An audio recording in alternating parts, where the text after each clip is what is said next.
देश और प्रदेश अपने आप को बेहद सुरक्षित महसूस करता है, लेकिन खाकी पहना हुआ अगर भूतपूर्व सैनिक हो या सिक्योरिटी गार्ड हो, अगर वही असुरक्षित हो, फिर प्रदेश में जयराम की जय जयकार कैसे हो सकती है। मौका था जेपी नड्डा के आने का नगरोटा विधानसभा में कल बेहद बड़ी रैली और एक बड़ा आयोजन करने का, और ऐसे में टांडा मेडिकल कॉलेज के सुरक्षा प्रहरी ने उनको घेर लिया। आखिर घेरने की बड़ी वजह क्या रही? हम लगातार बात करते हैं विकास की ओर हिमाचल है। आखिर ये विकास कैसा कि खाकी वर्दी पहना हुआ व्यक्ति आज अपने अधिकारों के लिए गुहार लगा रहा हो। वो गुहार किस तरह की होगी? आखिरकार जयराम सरकार के उन तमाम अधिकारियों के कानों पर रू क्यों नहीं गूंज रही है? वो सुन क्यों नहीं रहे? हम लगातार इस बात को लेकर के आपके मद्देनजर इस बात को रूबरू कराते आ रहे हैं कि प्रदेश में वो तमाम समस्याएं हैं जिसको सरकार कहती है कि प्रदेश सरकार लगातार विकास की ओर अग्रसर है। आखिरकार वो विकास किधर दिख रहा है? हमारे पीछे कुछ तस्वीरें आप देख रहे होंगे, खाकी वर्दी पहने हुए कुछ जवान यहाँ पर मौजूद हैं। आखिरकार उनकी समस्या क्या है? समस्याओं को जानने के लिए हम उनसे सीधे तौर पर बात करेंगे, लेकिन ये तस्वीर अपने आप में बेहद खास है और बेहद अहम तब हो जाती है कि एक तरफ हिमाचल प्रदेश सरकार की वो पुलिस जो अधिकारों के लिए मुख्यमंत्री आवास में जाती है, और दूसरी तरफ खाकी पहना वाला व्यक्ति लगातार मेडिकल कॉलेज में अपनी सेवाएं दे रहा है, लेकिन अचानक उनको एक नोटिस आती है कि आपकी सेवाएं समाप्त कर दी गई है। क्या है पूरा मामला, जरा विस्तार से बताएंगे। सबसे पहले तो मैं आपका धन्यवाद देना चाहता हूं कि आप अपने न्यूज़ चैनल के जरिए हमारा जो डिमांड्स है उसको आगे सरकार तक पहुंचाएंगे। बाकी ये सारा मसला जो है सर, हमने एक यूनियन का गठन किया था, तब से शुरू हो गया था ये, और प्रशासन नहीं चाहता कि कोई यूनियन बाजी ये करे। ठीक है, हम कोई यूनियन नहीं करते, हमारी सारी डिमांड्स मानिए। जैसे हमारी सिक्योरिटी गार्ड की कितनी डिमांड्स होगी सर? ज़्यादा से ज़्यादा उसको रहने का, बैठने का जगह होना चाहिए, शेल्टर होना चाहिए। जैसे कोविड-19 जो अभी नया बिल्डिंग बना है, वहाँ बैठने की जगह नहीं है, बारिश में धूप में बंदा जो ओपन में खड़ा रहता है उधर। तो ये हमारी छोटी छोटी डिमांड्स थी। इसके लिए हमने कई बार अपने प्रशासन को बोला, लेकिन कोई सुनने को तैयार नहीं। आगे हमीरपुर तक हमारी जो है आवाज़ पहुँचती नहीं थी। हमारे जो सुपरवाइज़र थे इधर, तो वो आगे पहुँचाते नहीं थे। तो इसलिए हम लोगों ने एक यूनियन का गठन किया था। तो उससे प्रबंधन वर्ग को जो है जो दिक्कत होगी कि यूनियन वगैरह जो है नहीं बननी चाहिए। तो उन्होंने एक अचानक से नोटिस निकाल दिया 14 तारीख को कि ऐसे हमारा जो टेंडर था वो ख़त्म हो गया है और आपकी सेवाएं 15 तारीख के बाद समाप्त होती हैं। हिम पेस्को की तरफ से आप नियुक्त किए गए हैं, लगातार आप अपनी सेवाएं दे रहे हैं, मरीजों को कोई परेशानी ना हो, अस्पताल में कोई ऐसा हुड़दंग न मचे। लगातार देखने को मिलता है कि जो नए ट्रेनी डॉक्टर्स आते हैं वो कभी कभी बवाल काट जाते हैं, या मरीजों के जो परिजन होते हैं उनकी रोज सामने नजर आती है। हर प्रकार के रोज को झेलने के बावजूद ही मानसिक तौर पर जिस तरह से इन सिक्योरिटी गार्ड को परेशान किया जा रहा है, और आखिरकार अब नोटिस निकाल दी गई है, आपकी सेवाएं समाप्त हो गई है। आपको यकीन होगा कोविड काल के समय में जब प्राइवेट कंपनियों से लगातार रोजगार के लिए लोगों को बाहर निकाला जा रहा था, वो बेरोजगार हो रहे थे, तो यही हिमाचल प्रदेश की सरकार उन कंपनियों को नोटिस दे रही थी कि आप ऐसा नहीं कर सकते हैं। बड़ी वजह क्या है कि हिमाचल प्रदेश सरकार हिम पेस्को को कोई नोटिस नहीं कर रही कि हमारे यहाँ 10 से 17 साल से अपनी लगातार आप सेवाएं दे रहे हैं, फिर भी आपको नोटिस क्यों दिया गया? क्या आप लोगों ने कोई कंप्लेन की? मुख्यमंत्री से आपकी 2 दिन पहले बातचीत हुई थी, क्या आश्वासन मिला था?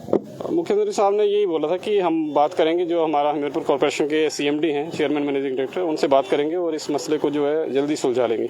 लेकिन अभी तक हम तो वेट कर रहे हैं, उधर से रिटर्न में कुछ भी नहीं आया सर। तो अभी आप रोजगार में हैं कि बेरोजगार हो चुके हैं? बेरोजगार है अभी। ये तस्वीरें देखिए, अपने अधिकारों की लड़ाई लड़ रहे हैं, रोजगार नहीं है इनके पास, ये बेरोजगार हो चुके हैं। न जाने कितने की संख्या होगी जिसके परिवार में बच्चे अपनी पढ़ाई पढ़ रहे होंगे। कोविड के बाद जो देश और प्रदेश की स्थिति है वो दयनीय हालत में है। आर्थिक दृष्टिकोण से अगर हम बात करें तो ये तमाम जो हमारे साथ साथी खड़े इस वक्त खाकी वर्दी पहने हुए सुरक्षा कर्मी, इनके परिवार के पास अब कोई उपाय नहीं है। सरकार कहती है, पार्टी कहती है कि हम अन्न जल की योजना कर रहे हैं। अब आपका परिवार कैसे चलेगा जब आपके पास रोजगार नहीं है, अचानक आप बेरोजगार हो गए हैं? सर वैसे तो चलो पेंशन मिलती है हमें, लेकिन हमें इतनी ज़्यादा पेंशन नहीं है कि उसका अच्छे से पालन पोषण कर सकें। तो ये और दिहाड़ी लगानी होगी। जी सर, कुछ ना कुछ तो ढूंढना पड़ेगा। आने वाले समय के लिए हमें किसी और कंपनी का या किसी और का दरवाज़ा खटखटाना पड़ेगा, क्योंकि देखिए एक बात थी कि जिंदा फौजी खाका मर गया तो लाका, वो बात आज हमें रियल में देखने को मिल रहा है। क्योंकि जब हम कारगिल की लड़ाई में थे और हमारे साथ में हमारे साथी जो लड़ाई में मरे, आज की डेट में 26 जनवरी हो गया, 15 अगस्त में हो गया, उनको सलामी दे करके लोग उनको बोलते कि नहीं भाई शहीद थे। और जब हम वहाँ से लड़ाई जीत करके आज जिंदा वापस आए तो आज हमारी जिंदगी जो कुत्ते जैसी हो गई है कि कोई सुन के राजी नहीं है। अभी बिना इंटीमेशन के, बिना किसी गलती के अगर कोई किसी को निकालता है तो वो किसकी गलती है। हालांकि देखिए, अगर हम ज़्यादा पैसे के लिए नौकरी करना चाहें तो आज की डेट में रिलायंस कंपनी हमको गुजरात ले जाए या हम सहारा कंपनी में जाए तो हमें 30, 35, 40 हज़ार रुपये मिल रही है। लेकिन हम चाह रहे हैं कि चलो, जब हमने 17, 18, 20, 24, 26 साल जो हमने घर से बाहर अपने बच्चों से, परिवार से दूर काटे हैं, तो क्यों ना हम चलो 10, 12 हज़ार में घर के आसपास ही रह करके अपने परिवार के साथ जो है दिन काट सकें। तो अभी देखिए, इस टाइम पे अगर हमको इस तरीके से निकाल दिया तो हम कहाँ जाएंगे। कितने लोग हैं आपके साथ, कितनी की संख्या है? 154 बंदे हैं सब, सिर्फ टांडा मेडिकल कॉलेज में। तो इसी तरह से और भी मेडिकल कॉलेज में होंगे लोग जो बेरोजगार हो गए? नहीं, उनको नहीं है, ये सिर्फ टांडा मेडिकल कॉलेज का है। बाकी सब जगह थोड़ा और सबसे कम तनख्वाह भी एक बात यहाँ समझनी होगी ना कि जब आप लंबे वक्त से सेवाएं दे रहे हैं तो क्या ऐसी कुछ गलती हो गई आपसे कि पूरे टीम को बाहर निकालने की बात चल रही हो?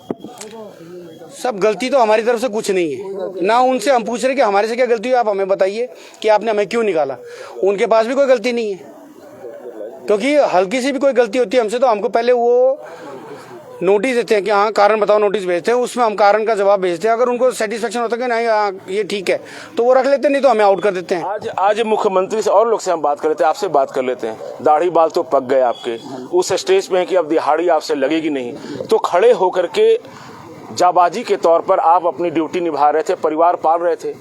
अब क्या होगा? जब जयराम ठाकुर यहाँ पर आए थे, आप लोगों ने उनसे बात की, फिर से समस्या बताई, उनके आश्वासन से संतुष्ट हैं? अभी उन्होंने बताया तो है कि आपका काम हो जाएगा। सीएम साहब से बात हो गई है तो उन्होंने बताया कि अभी आपका काम हो जाएगा और हम कर रहे हैं।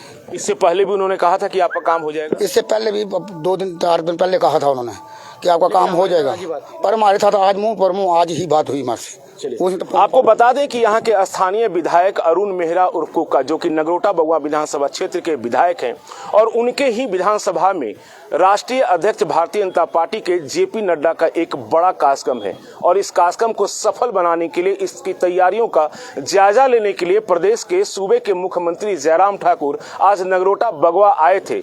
और टांडा मेडिकल कॉलेज के ये बेरोजगार सुरक्षा कर्मी जो आज से पहले रोजगार में थे और अचानक उनको नोटिस दे दिया गया कि आपकी सेवा समाप्त की जाती है। अब देखने वाली बात यह होगी कि स्थानीय विधायक के साथ 2 दिन पूर्व जब इन सुरक्षा कर्मियों की बात मुख्यमंत्री तक पहुंचाई गई थी तब भी आश्वासन मिला था, और आज जब मुख्यमंत्री तैयारियों का जायजा लेने के लिए गांधी ग्राउंड में जब पहुंचे थे, इन्होंने रूबरू होकर उनसे बात की। इनके आश्वासन में कितना दम है या इनको अधिकार कितना मिलेगा ये तो आने वाला वक्त बताएगा, लेकिन इन समस्याओं को लेकर के RB7 न्यूज आपसे हमेशा रूबरू होता रहेगा। देश और प्रदेश की तमाम बड़ी और छोटी खबरों को देखने के लिए जुड़े रहिए RB7 न्यूज के साथ और मुझे दीजिए इजाजत।